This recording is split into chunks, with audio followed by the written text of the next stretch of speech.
Hey guys, welcome back to Horsetooth Cinema. Today I'm going to be reviewing Nope, which is the latest film by Jordan Peele. I really like Jordan Peele's work, especially, I really liked his sketch show with Keegan-Michael Key that's called Key and Peele. There's a lot of really memorable sketches from there. They're pretty funny. I love being incontinent. I love being incontinent. But I thought it was really interesting when he decided to take his career in more of a directorial area, and especially with his focus on making horror films, especially since he came from a comedy background. But in hearing him talk about that in interviews, he never really viewed it as a stretch, because he has said multiple times that the idea of horror and comedy in terms of creating a movie are really very similar. You're going for a very involuntary reaction that people have to things. It's people can't really help what they find funny or scary. And I think what Peele has tried to do, like many other filmmakers, is try to find a balance between the two, where things can be funny and horrifying at the same time. And it's just a really weird feeling. It's one that I love, but it's one that I think that very few films are able to do well. For me, the holy trinity of horror comedy, at least from what I've seen, is Evil Dead 2, American Werewolf in London, and the Japanese film House. Those films to me find the best balance of horror and comedy, because they're not comedies that happen to be horror movies. The actual horror sequences are hilarious, but they're also really scary. In those visceral moments, it is a perfect blend. And that's something that, to me, Jordan Peele hasn't quite achieved yet, is that perfect balance. But I think he has come closer than a lot of recent filmmakers. But what he has achieved definitely is just a really good script and a well-balanced story in Get Out. Get Out was probably my favorite film, or maybe my second or third favorite film of 2017 when it came out. It's one of the best scripts written in a long time. Everything feels like it builds to the next thing, everything pays off, and it was tackling really, really interesting ideas. The idea that the damage that casual sort of white liberal racism can do to people. And I thought it was pretty subversive, and it kind of forced a lot of people who were maybe white liberals to kind of reevaluate how they interact with black people. But what I loved about it too is that it used genre cinema as the method of doing that, as opposed to some sort of art drama. The feeling you get watching Get Out is very similar to like the Stepford Wives, for example, where everything about these people that their lead character is interacting with just sort of feels off. And that gradually gets more sinister as you go on. Some people said that Get Out, it was just a bit too small scale and simplistic in terms of like the aesthetic and everything. I thought it was certainly less than what Peele has tried to do later in his career, but it was really interesting. I really liked the sunken place sequence in particular. I thought that was really well done and pretty horrifying. So yeah, Get Out was fantastic. And then he made his second film, Us, back in 2019, I believe. And I actually didn't see that until very recently when I was on a plane coming back from a trip. And because Nope was coming out, I wanted to catch up with it. And though there were things I admired about Us, and there were areas in which I thought Peele actually improved on Get Out, the movie didn't work for me as a whole. There's a twist that happens at the end that I still am questioning the purpose of. And in general, I just feel like the message that it was trying to convey, unlike Get Out, was very muddled. And I don't really know what it was trying to say still. But it did have a really interesting balance of horror and comedy. There's a scene where somebody kills somebody in a absolutely hilarious way. And it's horrific, but it's also really funny. That scene is probably the closest I've seen Jordan Peele come to that holy trinity of horror comedy that I mentioned earlier. So yeah, there were things I liked about it, but overall I just found it kind of muddled and a little bit messy. But now with his third film, Nope, I think it's really interesting to see him kind of branch out a little bit from just pure horror, which he's been doing in the past, to something that's actually a little bit more in the Spielberg action-adventure alien movie sort of realm. There are lots of nods in this film to Close Encounters of the Third Kind, Jaws, Independence Day, kind of summer blockbuster type of movies. But the summer blockbusters that are way more, I think, intelligent and well-made than a lot of the stuff you see get schlocked out today on sort of Disney's assembly line. And though there are aspects of Nope which I definitely am a bit critical of,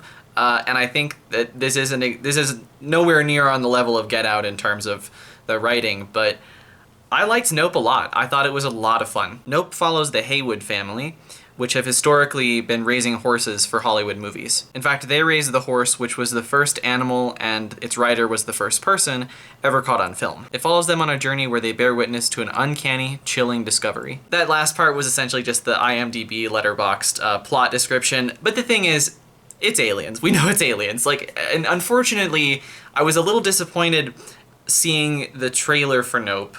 Because the original teaser that they put out was fantastic because it showed like how weird and horrific the movie looked, but it didn't really reveal anything about what the plot actually was. This trailer that they put out more recently, I think revealed a lot. And even though it didn't ruin the movie for me by any means, I kind of wish I hadn't ever seen it. But yeah, so basically it's an alien invasion, sort of, Spielbergian type B movie. And because of that, because it's not trying to be too ambitious, I think it was just really able to focus on the tension in a Jaws sort of way. There's been a lot of comparisons between this and Jaws, and I think the reason is because early on especially, you see so little of what the aliens actually are. It really understands that Spielbergian, to an extent Hitchcockian technique of, you know that there's something dangerous in the area, but you're not showing it. And so, yeah, no, I just thought that the way this film built tension was really, really effective, especially as we get to the third act. My stomach was getting into knots by the end of this, in a way that I don't even know if I felt this tense watching Get Out. I certainly was probably more disturbed watching that film, but yeah, I just thought that the way that they built tension in this was incredible. As I mentioned, they don't show much of the alien early on, but what I really love about what they end up doing with it is they get really creative with what this thing might actually be. This will get into spoiler territory a little bit right here, so I can put a little warning at the bottom of the screen.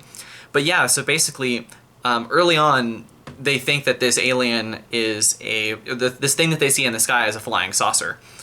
But what they don't realize is that it's not a ship at all. It actually just is the alien itself. And once they discover that, we start seeing a little bit more about what this thing is. And it's very creatively designed. It almost looks like it's made out of a bed sheet, or maybe more aptly for the film, as I'll get into, a green screen. Because yeah, this thing is just very wavy. It doesn't look like it's anything that's a life form.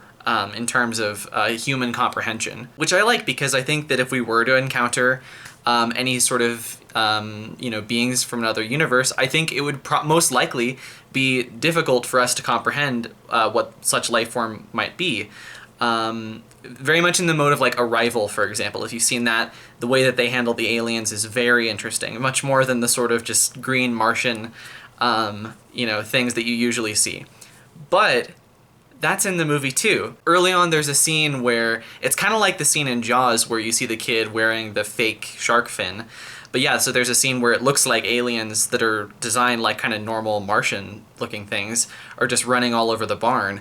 But it turns out to be kids dressed up in costumes. And it's a good fake out that sort of leads to the really interesting subversion of the expectations later. So yeah, just as a genre movie that's, designed to create tension and subvert expectations, I thought this was really fresh. I thought this was a really innovative idea, despite the obvious influences. But why I really loved this movie was that it was really a love letter to filmmaking in a lot of ways. There are a lot of scenes early on before you even get into the alien stuff where there's, they're on the set of a film, because that's what these people do for a living, is they provide horses for filmmakers. And you see a lot of the behind the scenes stuff.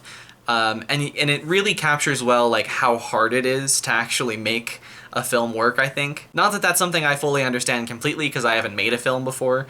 But yeah, no, I mean, I think anybody who's watched a making of documentary or anything will appreciate this for that aspect. And it's really cool how they integrate the whole Jaws Spielberg stuff into that idea of a love letter to filmmaking. In a lot of ways, Nope hits the plot points of Jaws beat for beat. I mean, like, you have them going out looking for the shark, or the alien in this case, and they're trying to shoot it. In Jaws, of course, they're trying to kill the shark, but in Nope, they're not trying to kill the alien. They're just trying to get a picture of it so that they can prove that the existence of this creature to the world. And it just kind of shows the length that filmmakers will go to get the shot. In some ways, this is also a love letter to stuntmen, because stuntmen go to incredibly dangerous lengths to make a movie work. And even for filmmakers themselves, it's often the same. They can often put themselves in some very dangerous and strenuous situations in order to get the shot. Kind of along that line, I think another thing that Nope is tackling is the notion of the role of Black Americans in filmmaking and in the story of American history in general. Racial commentary is something that's very important in all of Jordan Peele's films, and I think though it's less central to the plot here, there's definitely the same kind of commentary, because again, you have this black family who their like great-great-grandfather or something was the first person ever captured on film. And that's something that's just kind of ignored by society. It's something that a lot of people don't know. Like, nobody remembers his name, for example. They remember the name of the white director who shot it or something like that. And in a lot of ways, that is the story of the US. I mean, there's so many examples of the work of Black Americans being very central to American history, just being completely overshadowed. An example that just kind of popped into mind was last year there was that film that came out, Summer of Soul, and which is basically a coverage of a music revolution that went on during the 1960s, I think, that was basically the same time as Woodstock, if I remember right. But yet it got no real coverage, even though it was a really, big and influential event. So I thought Nope, it was kind of digging into the idea that a lot of the times stuff like this disproportionately gets swept under the rug of history when we're talking about African Americans. The last thing that I want to mention that I absolutely loved about Nope was the score. It's a really good, tense horror score when it needs to be, but where I really love this thing is towards the end of the film, where they are trying to capture the shot of and eventually try and kill the alien. And it's a full-on John Williams score, and it's like peak career John Williams. I was just kind of like overwhelmed by how similar it sounded, but also it didn't feel like it was, quibbing from any of his themes or anything. Like, it definitely felt like its own thing, while the influence couldn't have been clearer. And I think mainly because it also, like the rest of the score, serves the tension really well. It reminded me a lot of like the sort of desert chase scene in Raiders of the Lost Ark. It's very influenced by something like that. So yeah, I really loved this movie.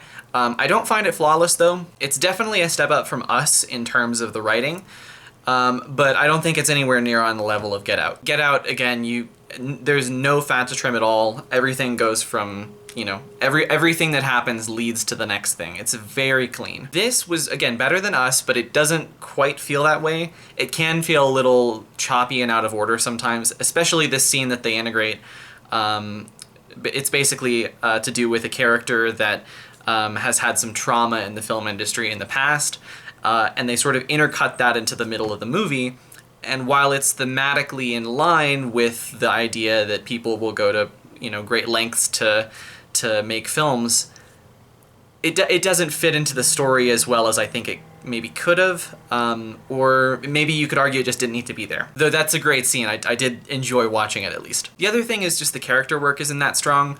I mean, I believed the brother-sister relationship at the center of the film, but I do think that in general, a lot of the characters work more as horror and adventure archetypes than they do as actual characters. I don't feel like I got to know them that well in depth.